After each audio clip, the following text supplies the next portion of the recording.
We're home.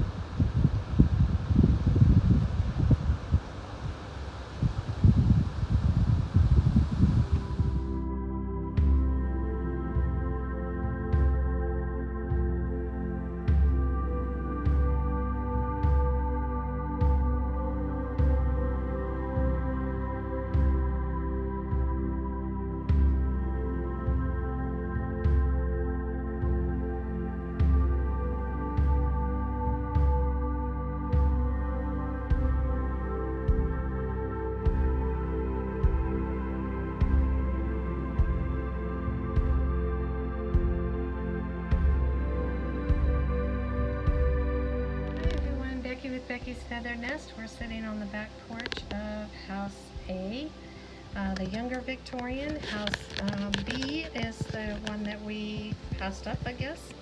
Um, I'll give you a little bit of history. Everyone asked, first of all, which house, so I'd like to make this as short as possible, um, and why we made the move.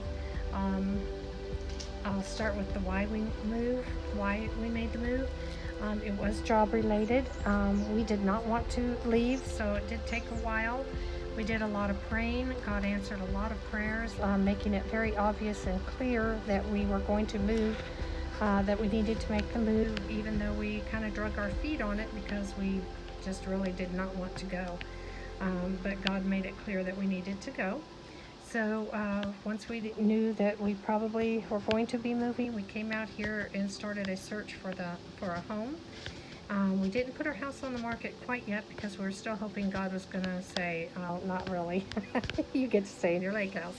Um, but that didn't happen. So we hadn't put the house on the market, but we did come out here and start a search just in case. His answer was move. And it was, but we came out here and started the search, got with a realtor. She told us that, or started asking us questions: what type of house you want, what's your priority, what do you want, and all of that. So we started looking. My first request was kind of silly. I said I want at least an acre of land because I want some chickens. So we she got on the search for an acre of land that allows chickens. And then the other, she asked what style home, and I told her castle. Castle is kind of hard to come by here in Texas anyway. Although I have to say, we did find a castle a few years ago that we tried to buy. It's called Cottonwood Castle. That may sound familiar to you because, yes, Chip and Joanna Gaines bought it. But a few years before they bought it, we tried to buy it. The owner was not interested in selling, and we tried our darndest to convince him that he needed to sell it to us, but it didn't work.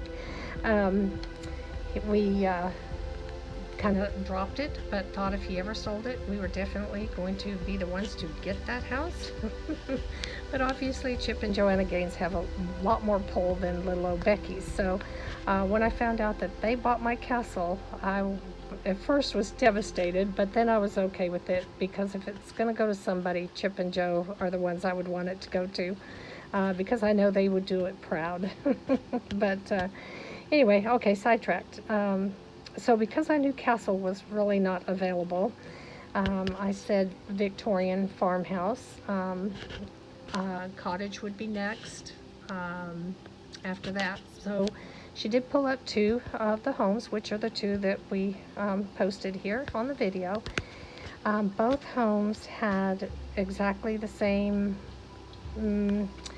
pull. There wasn't one over the other. They were both pretty much equal as far as if we made the choice on the two. That's why it was kind of difficult, but luckily I didn't have to make that decision either.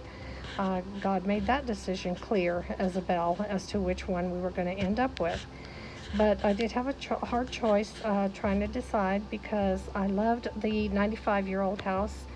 I loved the house, but not so much the location. This house, I loved the location, not so much the house.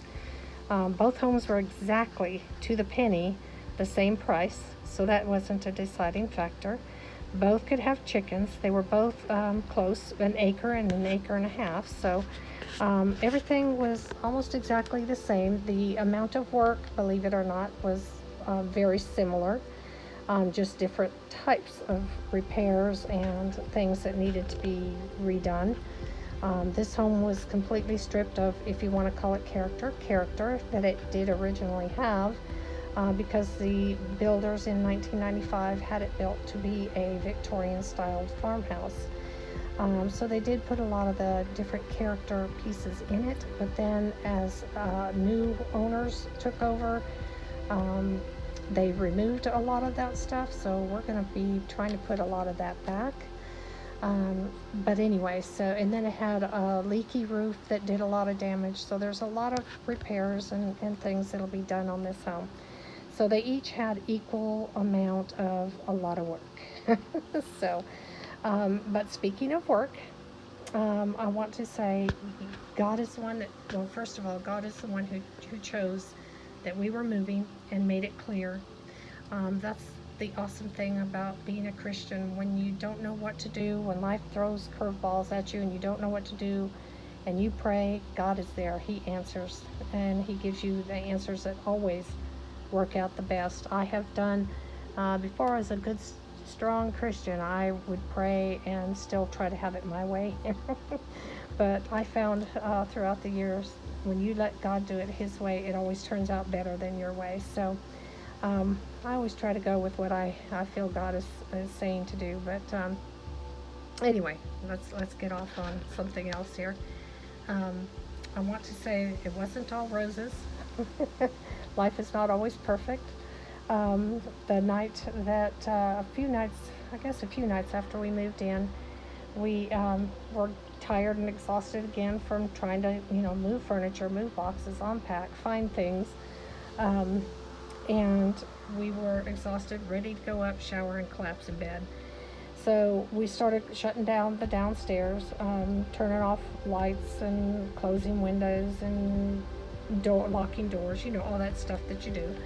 And my husband was doing, the same thing, and I thought I was finished with what I was doing, and I started heading up the stairs when I remembered that I forgot to close the front blinds. So I was at the top of the first, there's 2 flights, I was at the top of the first one, and I turned around to go back down and go close those blinds, and I turned around, and I guess, guys, I haven't had stairs in maybe 7-8 years, so I guess my mind was not even thinking stairs. I don't even remember thinking stairs. All I remember thinking was go close those blinds. And so I turned around. Obviously my foot missed the step, and I went tumbling down the stairs. Well, when I got to the bottom, I was screaming and crying and help and everything. My husband came running and was trying to ask me what in the world happened, and I was crying so hard that it was hard to tell him I fell down the stairs. But when I finally got that out, he scooped me up and ran me to the emergency room. I found out that I had a concussion, and I broke my arm in 2 places, at the elbow and at the wrist.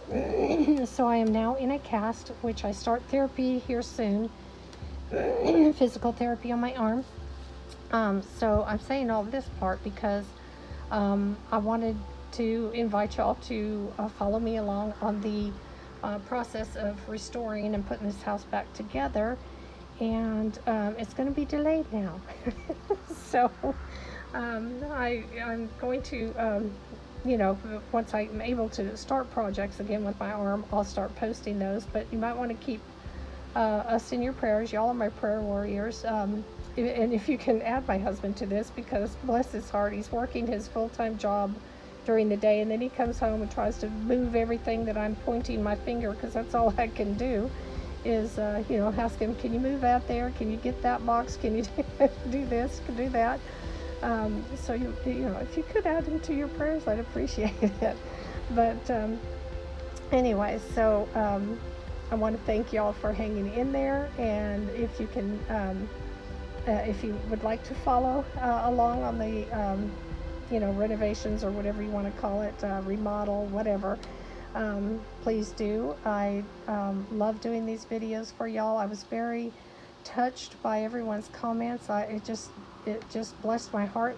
I could see how much all of you have learned so much about me, that y'all know me so well just watching through my YouTube channel, watching. And the comments that you left on which house, just I could see how much y'all have gotten to know me, and I have gotten to know you. It's my favorite thing to do is read the comments. That's how I get to know you and have become friends with so many of you, and it just touches my heart, and that's why I do the YouTube channel. I know a lot of YouTubers out there do this for the money. I don't make a single penny. I never have, and I don't ever intend to.